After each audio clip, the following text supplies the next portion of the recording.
And Dylan, that Giants loss was significant because they are now officially the first team eliminated from winning their division. Last year they made it to the playoffs, and this year it's already August 20th. We know they can't win their division. Did the window for them to win the World Series just slam shut? Um, as far as an organization over the next couple of years, Yeah, because of course this year yeah. they can't. Because otherwise I'm gonna have to explain to back in there. Otherwise I'm gonna have to explain what eliminated means. Yeah. I'm not gonna say that. Everything went wrong for this team this year. I think the Giants are gonna look a little differently next year. Obviously, I don't know that they're gonna be able to retain everyone on this roster. Johnny Cueto has made some comments about wanting to go back to the American League. Not exactly sure when that's going to happen and if he's going to sign somewhere else in the offseason. But anytime you have Mad Bum, you've got a chance. And I know this has been an absolutely nightmare season for Madison Bumgarner. It all starts with the dirt bike injury, never really regaining form.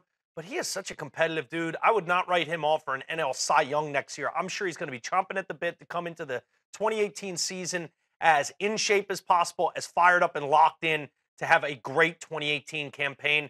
And this is a team that's filled with a nucleus of winners, whether it's former MVP Buster Posey or Hunter Pence, Joey Panic. They've got the right mix of veteran guys to go with a good young core of guys as well.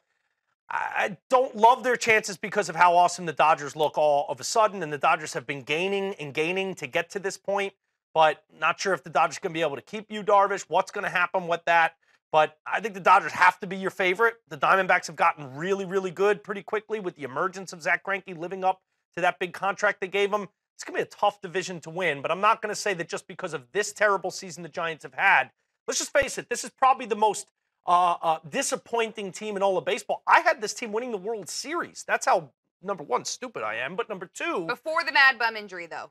Before the season. Yeah, before the season. Okay, before the season. And they got off to a bad start, even when Mad Bum wasn't hurt. He got hurt very early, but then it sort of, you knew when he was going to miss that amount of time, you can't win a World Series. You can't win a division without an ace like that, especially when you're facing another team and your rival Dodgers that have a real ace like Clayton Kershaw. But I think this is a good team with a great manager that's used to winning, and they're going to be chomping at the bit to get back in their winning ways next year. So I don't think the window's closed for them to win a World Series, even though they got eliminated this early this year. Yeah, if we've learned anything from sports, they're unpredictable. You never know what's going to happen. There could be injuries, like we saw with Mad Bum. There could be trades. There could be, look at the NBA offseason, how crazy that was. So, yeah, I mean, you can never count a team out for winning the World Series. And injuries, especially over the course of a 162-game season, they can change a lot.